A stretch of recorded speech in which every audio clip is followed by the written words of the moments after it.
Herkese merhaba, ben Umut Özkaleli. Kanalıma hoş geldiniz.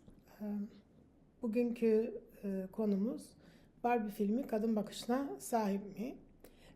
Umarım abone olmayı da unutmazsınız. Teşekkür ederim. Şimdi bu biraz eğlencelik meseleler aslında çok önem kazanıyor. Eleştirel bakabilmemiz, dünyada bize ne mesajlar verildiği ile ilgili fikrimiz olması açısından çok önemli. Şimdi bazı filmler gerçekten çok şimdi uyandırmak için, kritik olmak için,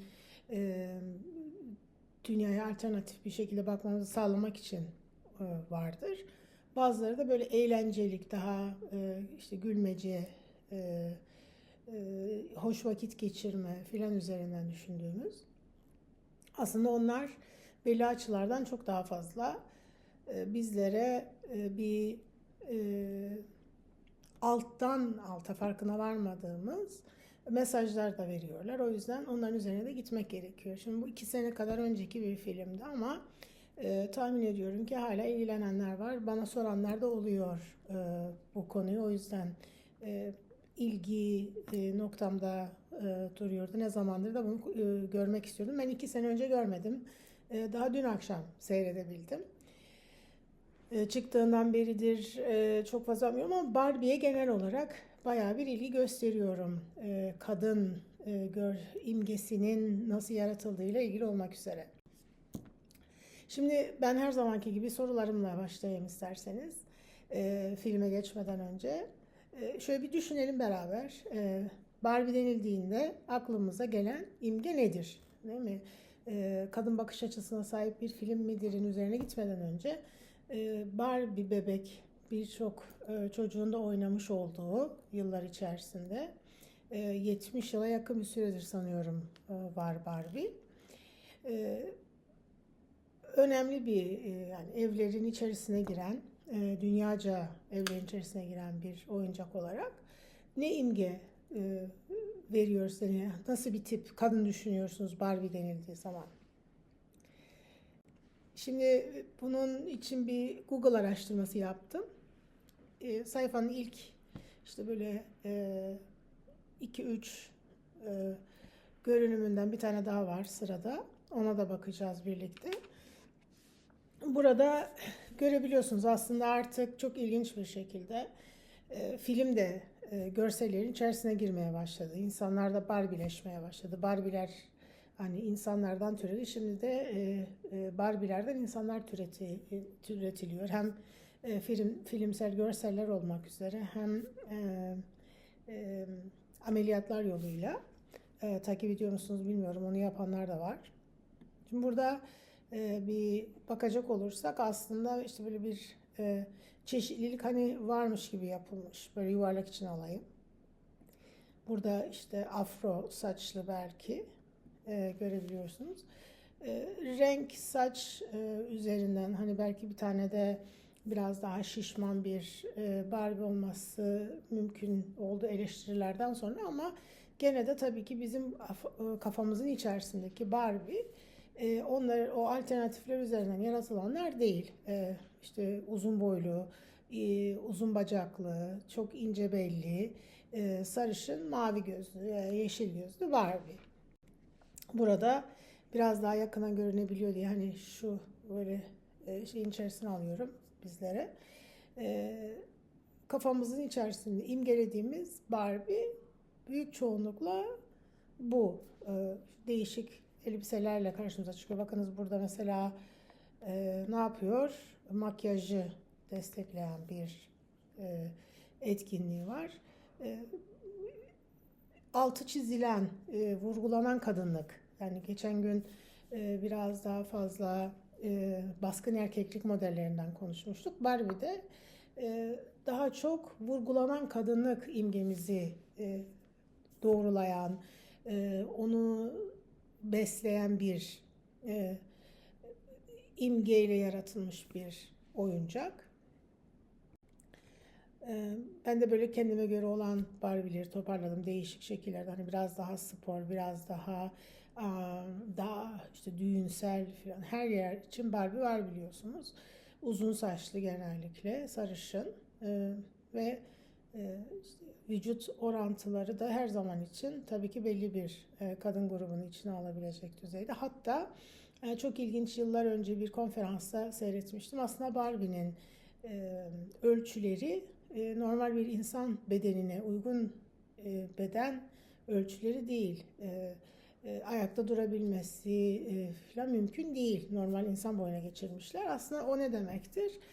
Size olmayan bir insan, yani ölçüleri insana uygun olmayan bir imgeyi hayatınızda güzellik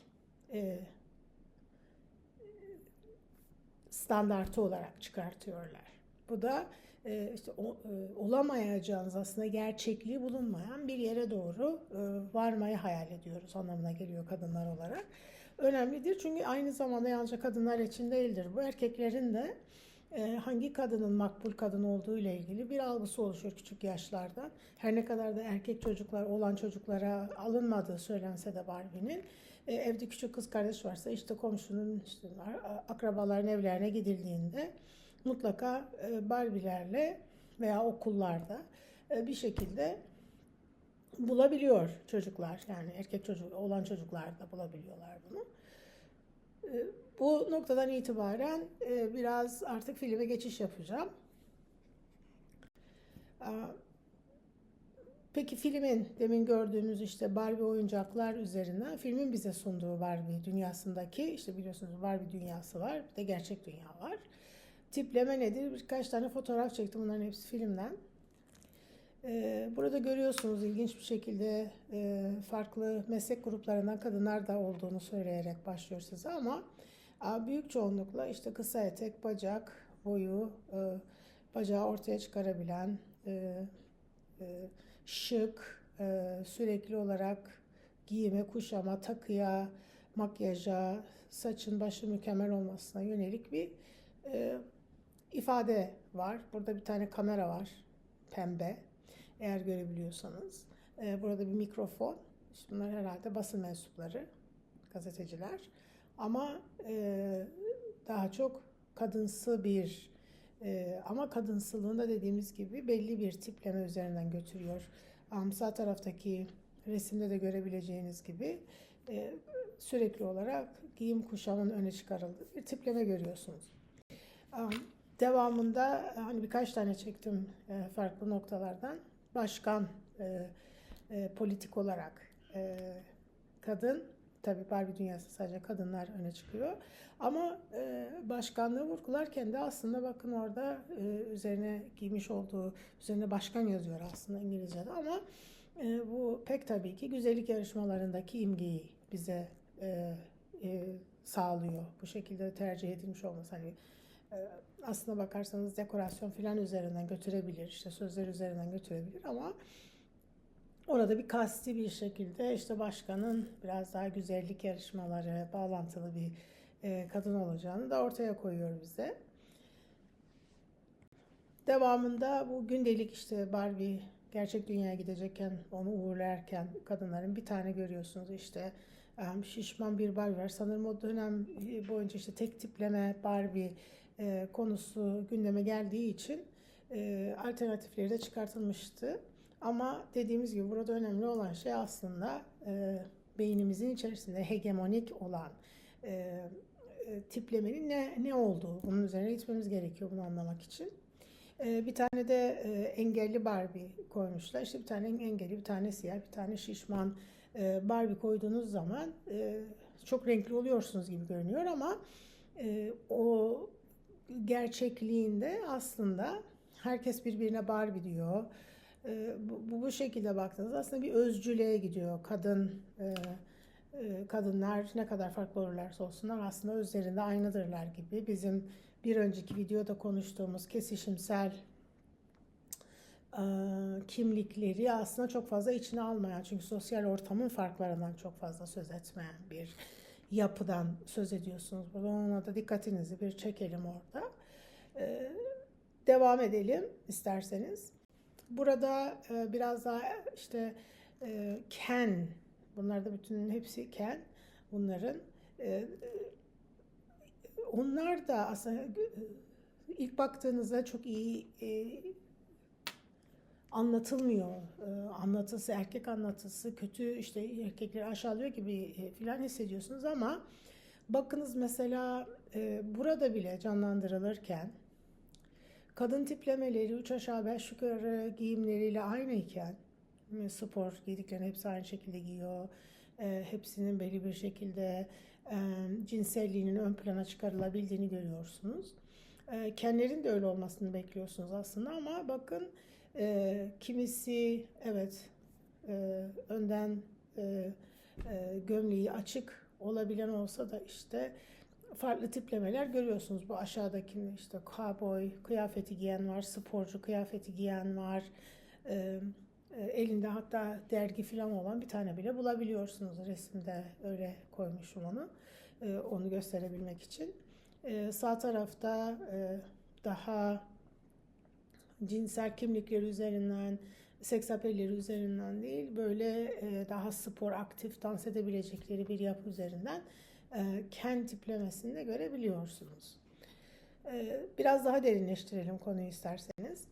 Şimdi burada filmi seyretmiş olanlar yoksa diye bu filmde gerçek dünyada yaşayan aslında Barbie'nin gerçek sahibi olan, oyuncak olarak kendisiyle oynamış olan kız çocuğun büyümüş halini görüyorsunuz. Yani ergen çağlarındaki halini görüyorsunuz. Sol taraftaki şurada baktığımızda şu kısımda bunlar kızın şu andaki işte ortaokul, lise çağındaki hali. Bakınız görüntüsüne bakın. Gerçekte nasıl? Aslında rahat, değil mi? Erkek bakışına uygun olmayan bir bakış bu. Çünkü vücut kıvrımlarını görmüyorsunuz. İşte erkek gözünün beklediği çekiciliğin üzerine değil, daha çok konfora, rahatlığa, aktif olabilmeye dayalı yani bir yaklaşım üzerinden görüyorsunuz. Çünkü giydiğiniz kıyafetler ne kadar rahat hareket edebildiğinizi de kararlaştırıyor.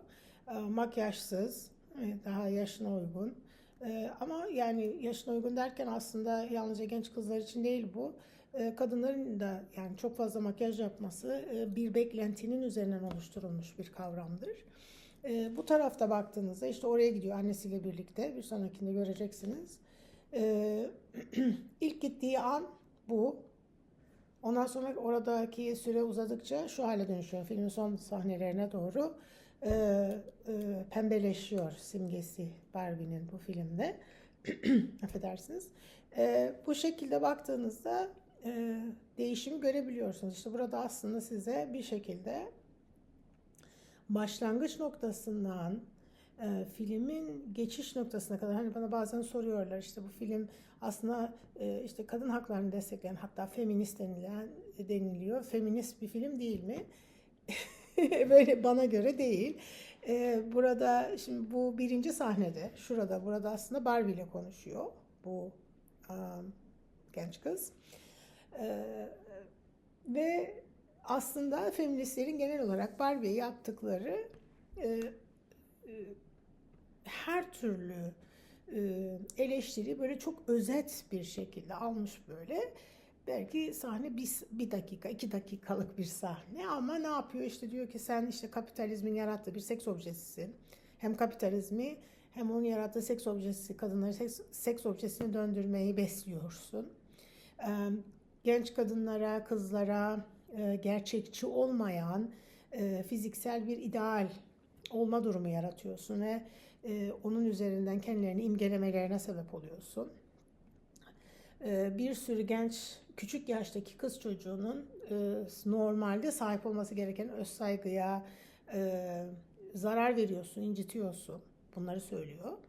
Ondan sonra da diyor ki senin diyor sınırsız bir de tabii Barbie kavramıyla sınırsız sosyal baskıya dayalı bitmek dinmek bilmeyen bir tüketimci ruhu besleyen bir araca dönüşmüşsün. Sen araçsallaşmışsın bununla ilgili. Hatta diyor ki sen buraya gelinceye kadar ben seni yıllardır da düşünmemiştim. Şimdi bu aslında çok ilginç bir şey. Belki de düşünmüyorlardı. Hani bazı eleştiriler duyuyoruz. Değişik kadın tiplemeleri oluştukça, alternatif kadın tipleri yaratıldıkça Barbie'nin bulunduğu durum neresidir falan diye. Ama bununla ilgili bir araştırmam olmadığı için kesin bir dille bunu konuşmak istemem. Ama kaçınılmaz bir şekilde Barbie'nin popülerliği hani işte 30 sene önce, 40 sene önceki kadar bugün olur mu? Bir tartışma konusudur elbette. E, ve işte Barbie'ye faşist deyince demeye kadar gidiyor. İşte bu tek boyutluluk, başka hiçbir şeyi düşünememe filan üzerine baktığımızda aslında ilginç bir kelime tercih olarak da düşünebiliriz. Ama Barbie dünyasına gittikten sonra görüyorsunuz ki bir evrimden geçiyor ve artık o şikayetten çok fazla bir duyum almamaya başlıyorsunuz bu noktadan itibaren. Demek ki film bize aslında kadınların bu eleştirel yapının içerisinde bulundukları konfor alanlarından kendilerini oldukları gibi ifade edebilme keyfinden ve özgürlüğünden ve rahatlığından çıkararak böyle biçimsiz, rahatsız kıyafetlerin içerisine girmeleri konusunda bir aslında teşvik var. Çok da saklı bir teşvik değil açıkçası, açıkça söyleyebilirsek. Şimdi aynı şekilde bu da annesi genç kızın. Peki kadına ne oluyor? Aslında ilginç bir şekilde Barbie'nin ölümü düşünmeye başlamasıyla kendi dünyasındaki ifadelendirilemeyen, baskı altına alınmış noktalarına götüren aslında kız çocuk değil, kız çocuk gerçekten yeni nesil olarak düşünmüyor çok fazla Barbie'yi.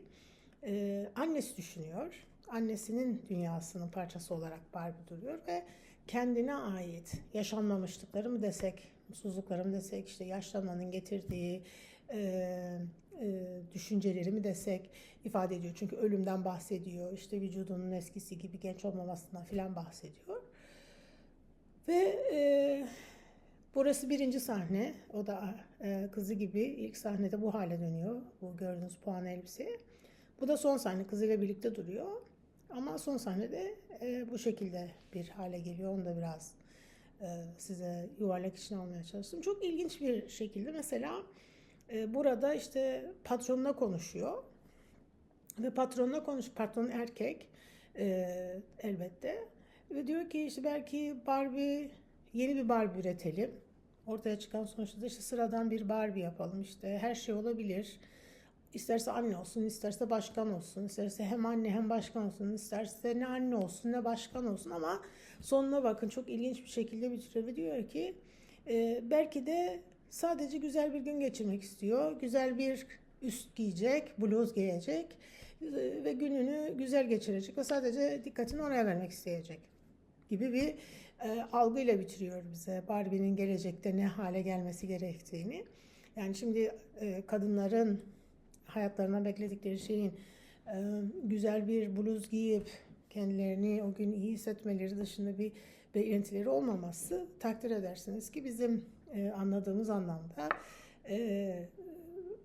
kadınlarla ilgili bir bakış açısına sahip olma üzerinden kurgulanmış bir diyalog bile değil bu. Yani ya da monolog ne derseniz işte ona kadına ne cevap verildiğinin çok hatırlamıyorum ama zaten bir adama kendinizi kanıtlamaya çalışmanız veya onun onayı üzerinden geleceğinizin nasıl kurgulanacağını söylemeniz kadın bakışına sahip bir kurguyla yapılmış bir senaryo değil o şekilde düşündüğünüzde. Bunun üzerinden bakmanızı şu şekilde istiyorum. Çünkü kadın bakış açısı demek değil mi? Aslında kendi bulunduğu konumdan kopmadan, ondan izole olmadan, ondan yabancılaşmadan, kendi tecrübeleriyle dünyayı algılayarak nasıl bir şey arzu ettiğini ifade edebilmesi üzerinden geçiyor. Aslında temelde bizim baktığımız konu bu. Son noktaya geldiğimizde önemlidir. Filmler nereden başlar ve nerede biter? Hani bu film kadın bakışına sahip mi? Şimdi her şeyden önce film küçük kızların ellerinde oynadıkları bebekleri Barbie imgesini gördükten sonra böyle vahşi bir şekilde parçalamasıyla başlıyor. Orada aslında bir şekilde işte anne olma rolünü bırakacakları gibi okuyabiliriz onu.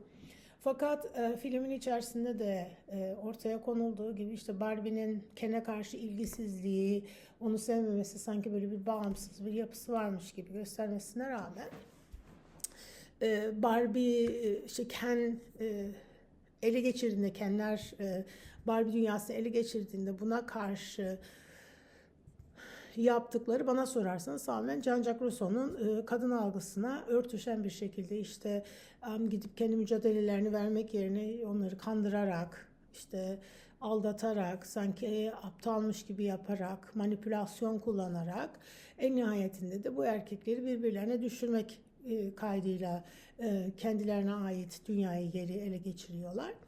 Ama oraya kadar da işte her ikisinin de bir cinselliği yok işte diye bize veriyor.